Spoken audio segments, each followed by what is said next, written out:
Welcome to Conversations at Cosy Nook Library, a series where we will bring to you authors, illustrators, booksellers, and other interesting people from the world of children's books. And we hope to unravel the mystery that is bookmaking, book selling, and even book reading. So today, as part of that series, we have a wonderful, wonderful person, an incredible author, and our favorite person at Cosy Nook Library, Khyrunnisa. Welcome, Khyrunnisa. We're so Thank happy to you. have you here. Thank you so much. Thank you. I'm equally delighted to be with you because I know it's your Cosy Nook is such a nice name and you're such cozy company. At least virtually we can meet. Yeah. We absolutely adore you. Your sessions at our Litfest are like, phenomenal. So yeah, really. And your books fly off the shelves. Yeah, they're very like, kids are constantly running in and taking your Butterfinger books. So you're also a very favorite, obviously a favorite author. So we want to jump into it because we have little time. I want to know how your journey or your evolution towards becoming a writer is like. You were a banker and you were a professor, and you were obviously very good because any lit fest in any city, I think there are your students who manage to find you and who come to meet you. So so you obviously were a very good teacher. Old six throw long shadows. Yeah, and then you came to writing. So how did it all happen? Like, were you always writing, or did you just, how? Yeah, this journey, as you call it, you wanted to know how I became a writer, right? Yeah. So I didn't always have my fingers dipped in butter. So actually, this journey thing it's something that's asked often. So those who are watching, if you have heard it before, please pretend you haven't and listen to me. So, because this is, people constantly ask me how you became a writer. And I have to tell them that, look, I never wanted to become a writer. It was not one of my ambitions. You know how from the time you're small, you keep on having different ambitions. In fact, every day, two ambitions, and you keep on changing. But none of those ambitions ever had anything to do with writing. I wanted to become an engine driver, a bus conductor. A major ambition was the road roller. I wanted to drive the road roller because it seems so powerful. It's a huge thing, and I find a miserable looking man driving it. So I thought if he can, I can. So I used to think that I should seriously think of that as an option. But writing never was there as a career option. But I loved reading. From the time I was small, from the time I could put letters together and read, I have been reading. And reading is something that is very, very special for me, gave me such a lot of joy and pleasure. And I used to read all the time. And I grew up in a family where we are 8 of us. I'm the youngest of 8 children, and everyone liked to read. So there's nothing like being in a house where there are books. Most of the books are borrowed because we couldn't afford to buy, and don't think that they are borrowed and not returned. I mean, we would return them. There are people who have made libraries out of borrowed books. Oh, but, no, not us. Not okay.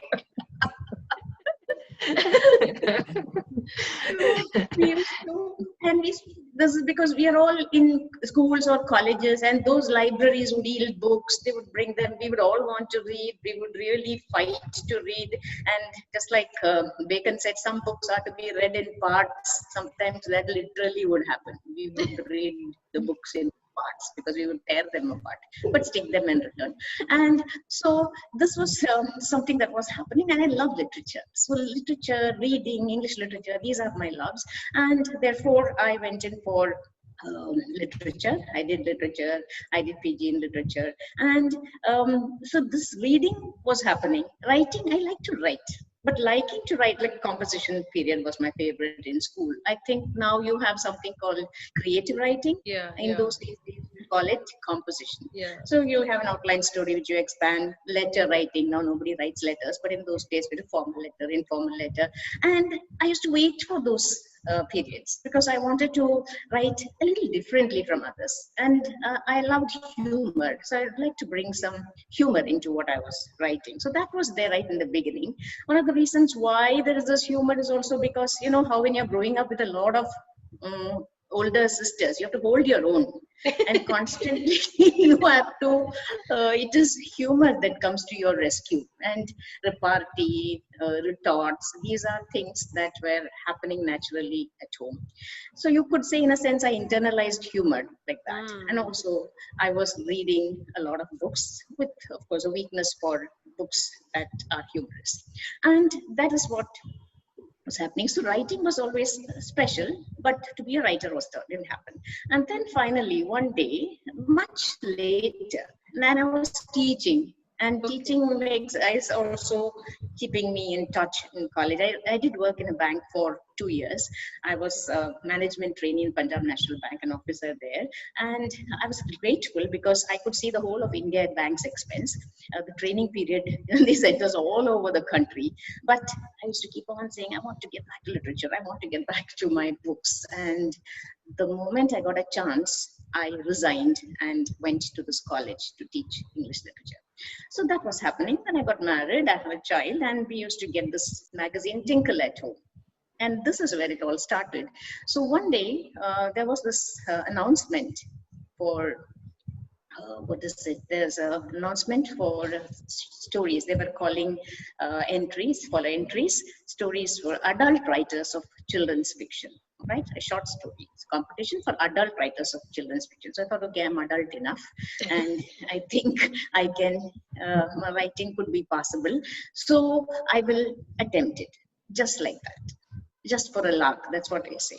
But you know how it is. When you send an entry for a competition, or when you go for a competition, you may say it's just like that, but actually you would like to get a prize. Yeah. Right. So I thought, okay, then I will write a story, which again should be a little different from what I think others might send. So I decided to write a story which is sports based. There are very few sports-based stories for children. And I love sports. I love cricket. I love football. I love badminton, tennis, athletics. I read the newspaper back to front. And very often miss the front page report of a holiday in college, and then I'm at the bus stop and nobody else is there. So there is this happening all the time. And because of that, I thought I will write a cricket-based story. And then at home, as I told you, growing up, we we're rather clumsy people, and things keep falling from our hands. And Butterfingers was a name constantly heard at home. If anybody dropped something, they would say, "You're Butterfingers," because it's not a name that I have created. It was there. It's been there for more than a century, much more than a century. So it's for a name for a clumsy person, as you all know. And I thought, okay, if it's going to be a sports-based story, cricket-based story, it makes sense to have a hero who is clumsy.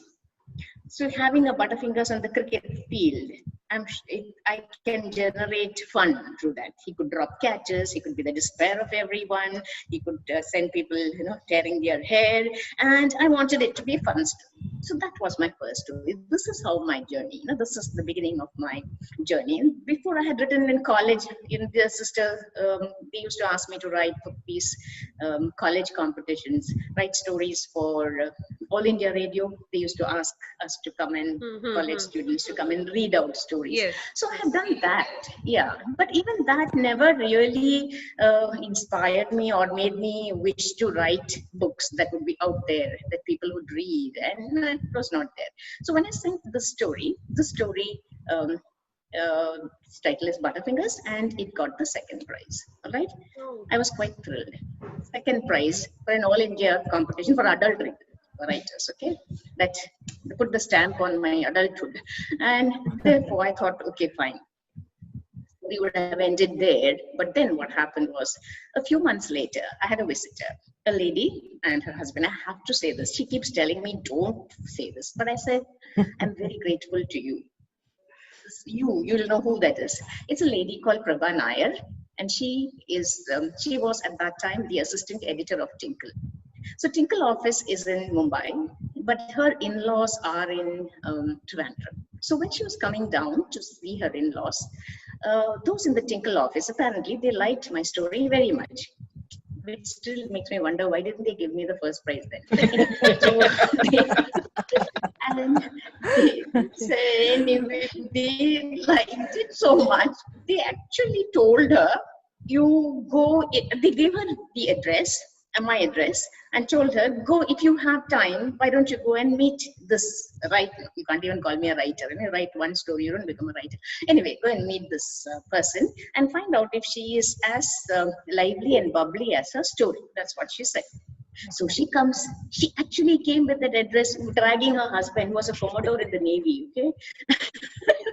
And they came and I just couldn't believe it. Imagine if Sudeshna had come looking for me to my house. I would have been so thrilled to bits like that, because I didn't know Sudeshna at that time.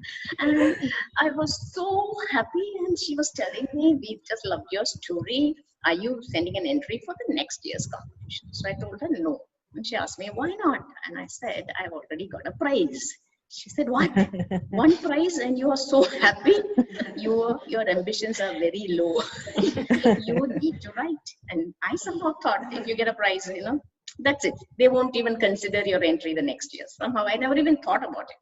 She said, "No, we look for the quality of the writing. We have an independent panel of judges. The entries are anonymous. So it doesn't really matter whether you have got a prize or not." So because of her encouragement, that's why I always make it a point to talk about this lady who took the trouble to come to my house and tell me that I have to write. And I sent that entry the next year, and that story got the first prize. Now the writing bug started to peck. And it went on. So I started writing, and then I sent some entries for the CBT competition. I won that. And in 2007, there was this Unison Writing Award for children's fiction that I got. So it started like that. I started writing more and more. Indian Express asked me to write a column for them. And much later, you have Hindu asking me to write a column for them. Tinkle asked me to create a regular character for their magazine. And I brought back my dear Butterfingers, who's been sitting in my head, living in my head. It's a favorite character at home, and I brought him back. So that is my journey. And the rest, I think, Sudeshna has a role to play. But did you think that Butterfingers would be so popular? I hoped it would be popular, because I don't know, that was my great desire, that it should be popular. Because when I write, I always I take myself out of myself, and I read my book as if I am a reader, not the writer. And when I read my own books, I'm not saying that I love my books, but I felt that children will like it. They will enjoy it. This is a character that you can relate to. Here is Butterfingers, a clumsy person, a boy who is up to all kinds of mischief. He's not one of those first in class, always good in studies, who aces everything. He is one who believes that you have to be at the bottom of the class to allow others to get a chance to be first, second, third, fourth, right? Very, very large. Very generous. And yes, very generous. Yes. So he's like that. And I thought children will like him. That he would become so popular, I did not. That was just my desire, my hope. But I really hoped that he would be appreciated and taken to heart by the children. So when it actually happened, for me, there was deep satisfaction. When but are you becoming like hugely popular? Are you becoming like Arthur Conan Doyle and getting tired of your character now, or are you going to? No, I don't want to kill him off. Arthur Conan Doyle, you know how he killed off Sherlock Holmes, and to bring him back also. The human cry that he had. Yeah, I think he came back in that empty house or something. Story. Yeah, no, I won't do that. I'm not getting tired. In fact, I would like to keep writing Butterfingers, because when I write Butterfinger stories, I feel there's a special joy when I write his stories. I feel I'm in that world when I write a Butterfinger story. So I really don't think I should. In fact, I would like to ask you people, because you all are in charge of a library. What do you think of so many books forming a series? Do you think children will like more, or do you think, what They do you feel? absolutely love You're looking at it series. objectively. Yeah, They yeah. love series. So always Okay. more are welcome. Yeah.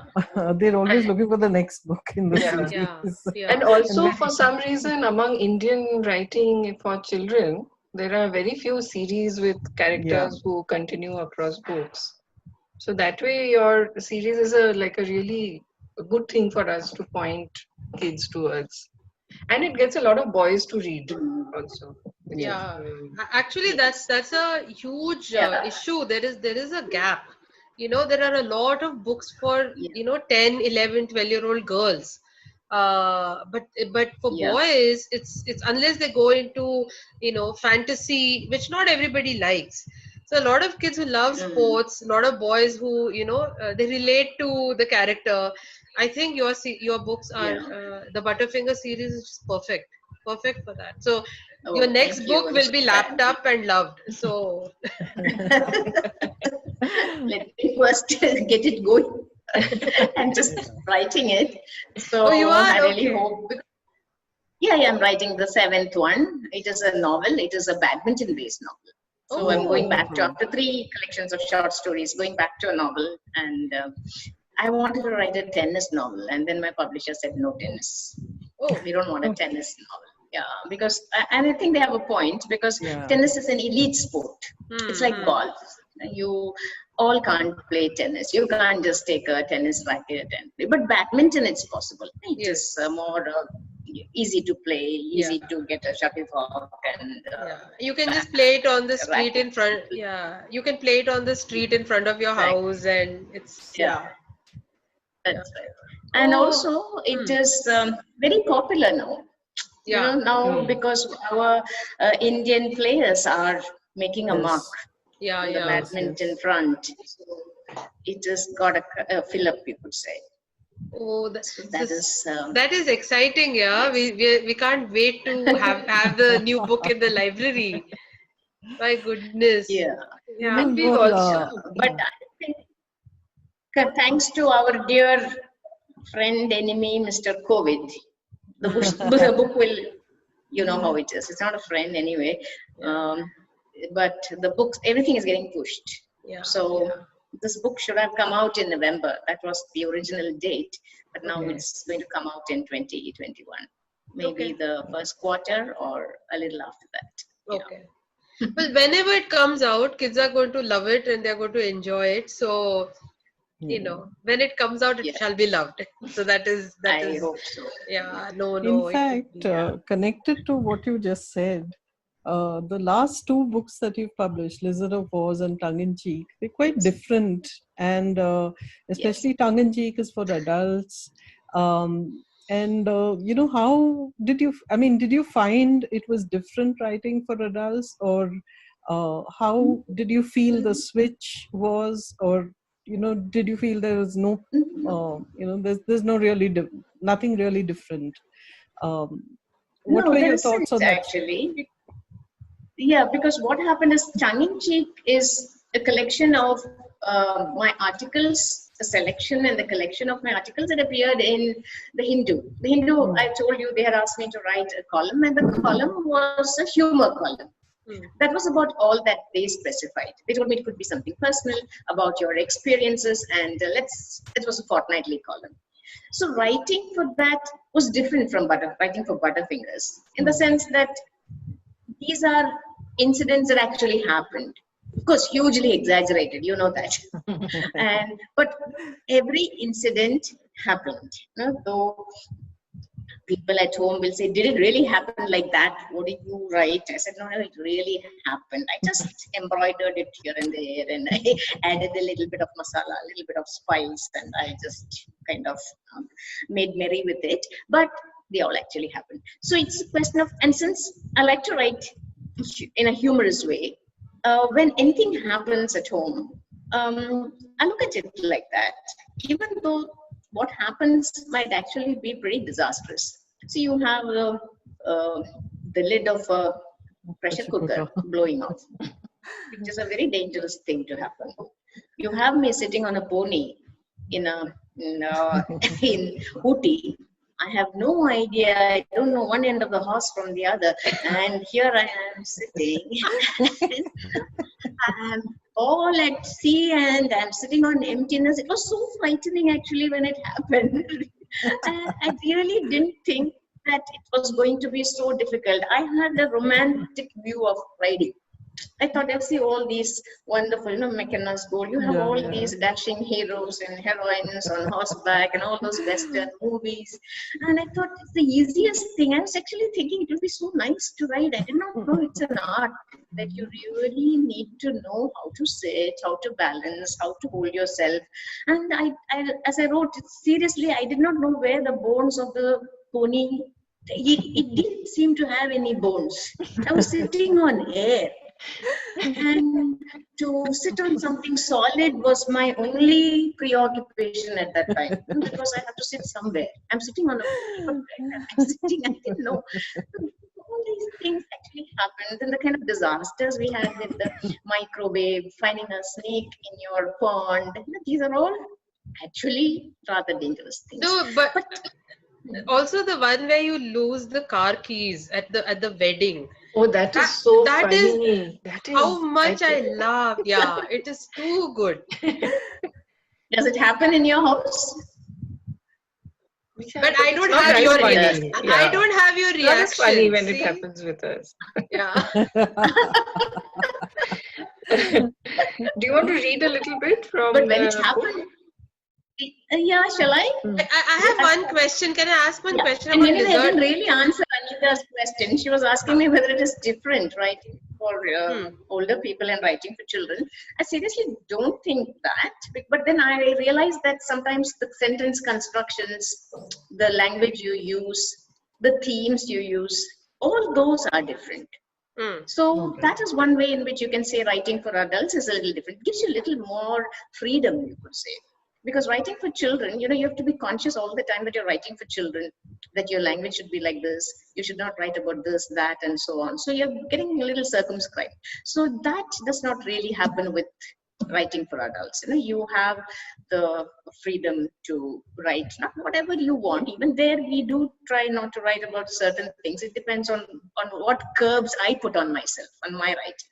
But otherwise, I think I find it pretty easy to make this switch from writing for children and to writing for adults. And actually, in my books, in a sense, tongue-in-cheek is pretty, what to say, clean, you could say, in the sense that older children can also absolutely read and absolutely.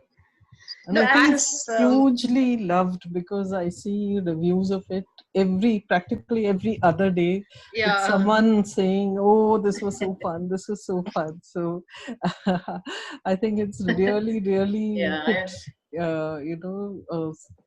It's really loved by a lot of people. I'm so glad, that it has struck a chord.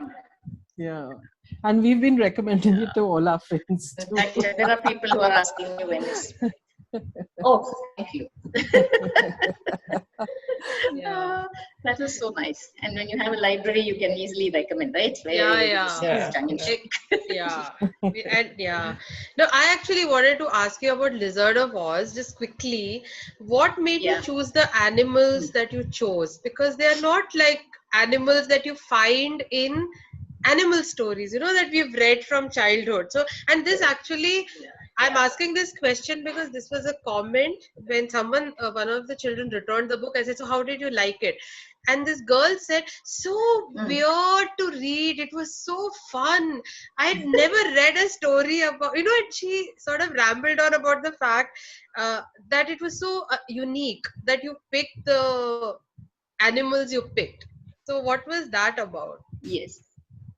Well, that was in a sense deliberate. See, I've been writing regularly for this magazine called Dim Dimma, and I didn't want to get stuck, as I said, in butter, writing only Butterfingers kind of books. So here, on the one hand, I enjoyed that, but I also wanted to experiment with other kinds of writing.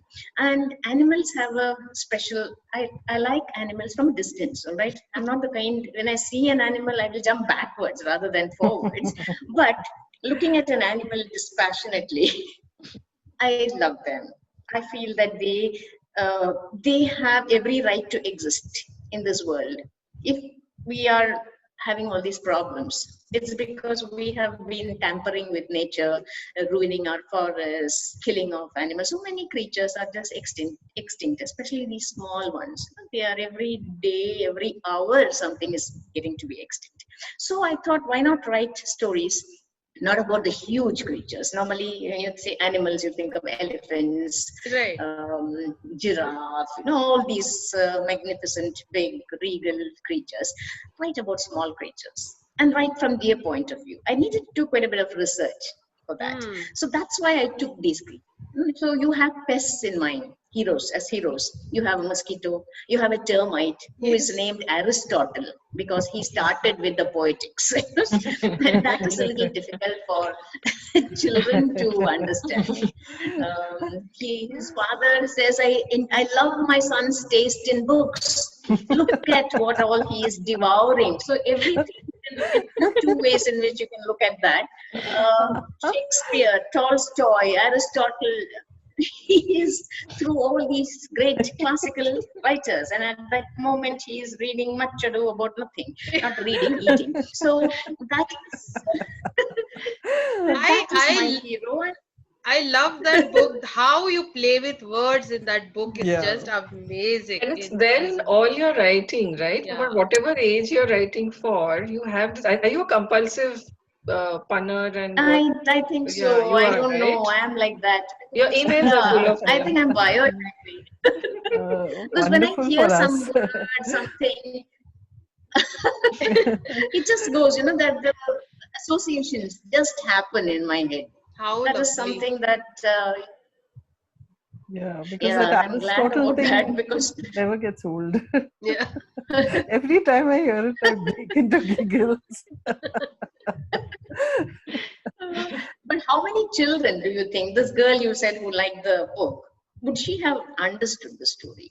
Probably Uh, not, right? At least I the nuances. She would I think yeah I think because when a lot of times when books are layered and nuanced, they children understand at the At their level of level. their at their level of evolution as a Yes, writer. yes. But a lot of And our kids, I've noticed, at the correct. libraries seem to go back to a lot of books. So even if it, I mean, Yes. with Butterfingers, that happens a lot. The recall value of that book is very high. So we see a lot of children, especially in summer or during holidays, going back to that book again and again. And so I think every time they read it again, they catch something that they didn't catch. So I That think, is yeah, when it's different, yeah. yeah, so when it's like Yeah. very out there and very not very layered, I'm sure they catch it the first time. But I think with your books, all of Yeah. us need to work a little hard while laughing to understand what exactly you're trying to. So, yeah, yeah. So we'll do But the that's I'm happy with that. Yeah. yeah.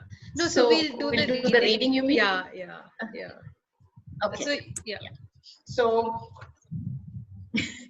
so I thought I will go in for the piece that is much loved by everybody.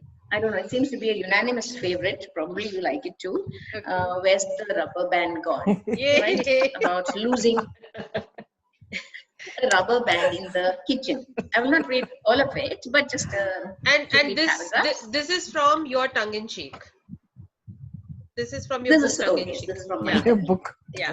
My tongue-in-cheek. This is my tongue-in-cheek rendition of what happened in the kitchen.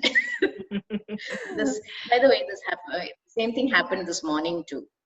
A rubber band went somewhere. I wanted to come for your the session, and I was doing something. I don't know. I still don't know. I have to go home and find out where it is. That is the mystery that's waiting to be solved. Anyway, So here's this, where's the rubber band gone? I tugged at the rubber band tied around a packet of coriander powder, only to have it snap with a ping and zip off like a rocket to land I knew not where. I think all of us, I mean, not you, me, sloppy housewives, people in the kitchen, we don't put all the masalas from a packet. We don't put them into decent looking bottles because we have to wash the bottles, dry the bottles. So what we do is we use and then just tie it up with a rubber band. I would say in the kitchen next to the spoon, the rubber band is the greatest invention. It helps us a lot. So anyway, this happened one morning when I was making potato curry in a hurry as usual.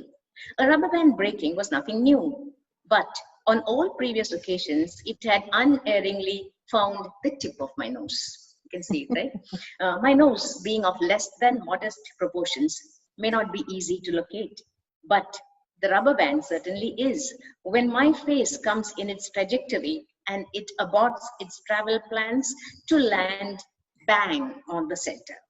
My quick protective reflex action helps me secure the rubber band. So this is what generally happens. But this time, it was a very perverse rubber band. But that day, the rubber band took off adventurously in an unknown direction. Had it landed in the curry? I peered closely. Then taking the biggest ladle I could find, I stirred it slowly, carefully.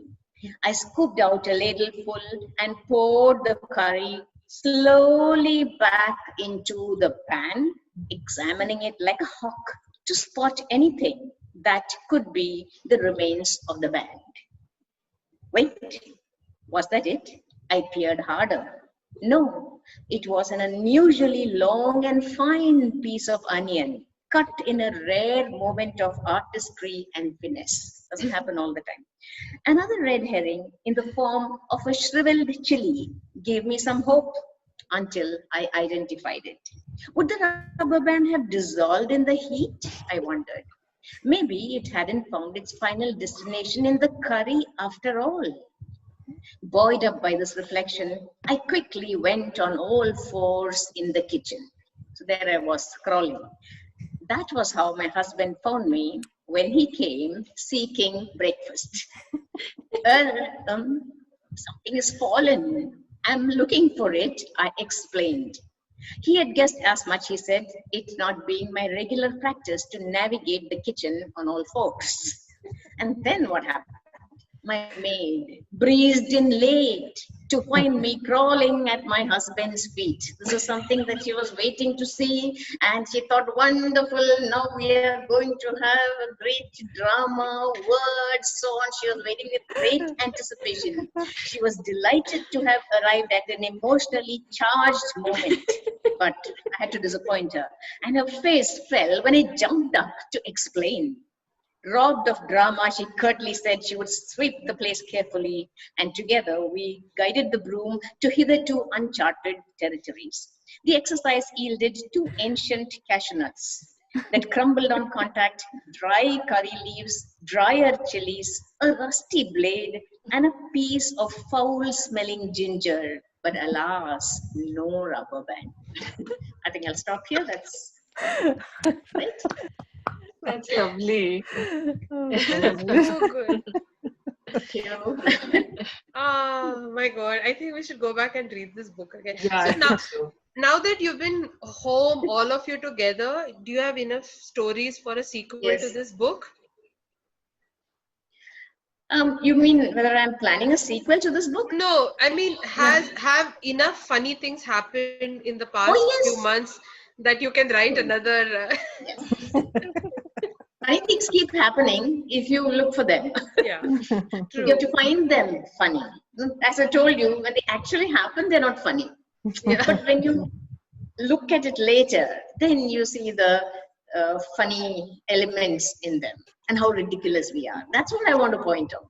That we are all, we've got such ridiculous figures. So why are we so puffed up and egoistic, and we are so insignificant? And these kind of things keep happening, and these absurd things tell us that we are pretty absurd. Right? Life is absurd. And Yeah. I want to bring that home. that we should not take ourselves so seriously and we should laugh. They say all this about endomorphins being released and all those things and your mood getting elevated, all that kind of thing. But I think basically all that it means is when you laugh, you feel good. Yeah. It releases stress.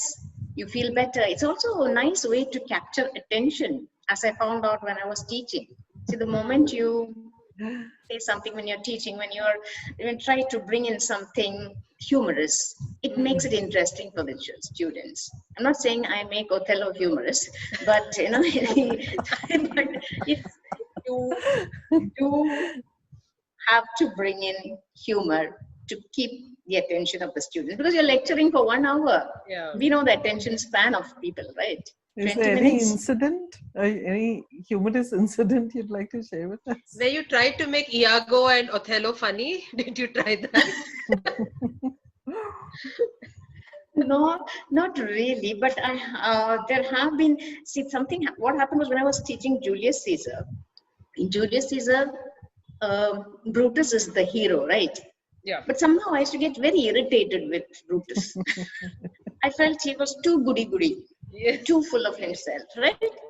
He was all the time trying to tell people how to do, how to behave, so pompous in a way. He's supposed to be very nice and all that, but somehow I didn't like him that much.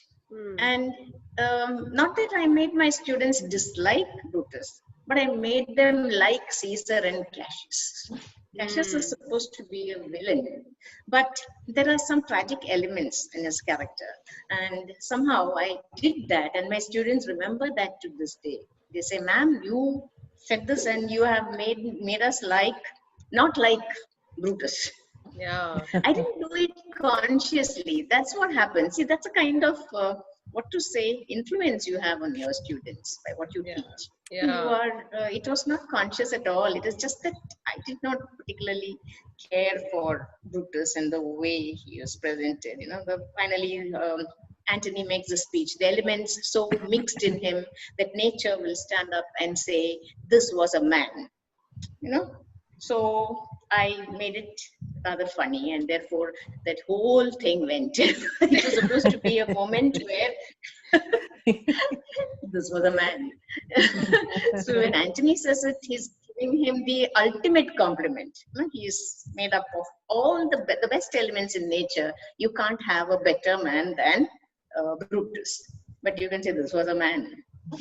So it is. I don't know. That's one of those things that I did, and then I realized that I must see to it that my students get the right perspective on. I think we definitely need to have another session with just you talking about Shakespeare, because I could sit listening to you for hours. It's like my favorite thing in college also. So I'm so glad. I love Shakespeare. And I'll make sure one of my twins who love Shakespeare is sitting beside me, because he despairs at why Shylock isn't loved. So, but getting back to your books, we're very so happy and so grateful to you for coming here today, because really you are so loved by children, and your books are so loved that we can't wait for the new Butterfingers and all the other stuff you are writing. And maybe let me tell you, a new book is coming out. Shall I tell you that there is a new book coming out? Yes. A collection of short stories. Yes. Okay. A collection of short stories is coming out in a couple of weeks. Red Panda of Westland, the children's imprint of Westland is bringing it out. And it's like Lizard of Oz, animal stories. And the title is The Crocodile Who Ate Butter Chicken for Breakfast and Other Stories. Yay! I like it already. Definitely getting one of the first few copies. Yes. Thank you. Yeah. I enjoy. We like the book just hearing the title. Yeah. It's a thicker book than Lizard of Oz. There are about 20 stories. It's Lizard of Oz is a slimmer version. We have 20 stories, and every story is longer than each one in the Lizard of Oz. So 20 stories means 20 animals, all right? Wow. Yes. We're so Something looking forward to that. Yeah. Yeah. That will be awesome. Thank you so much. Thank you. So, Thank you. yeah, we Thank look. you for Thank your you. support. I must thank you, Cosy Nook Library. Thank you very much, you lovely librarians. And Sudeshna, she's my first editor, all right, of House at Butterfingers. So I'll never let her forget that. So she's Ah. just like I'm grateful to Prabha Nair. I'm equally grateful to Sudeshna for having discovered Butterfingers for Penguin. Thank you, Sudeshna, and thank you each one of you, Radhika, Anita. It's such a lovely time I had speaking to you. Thank you. Same here. We Thank could you have so much.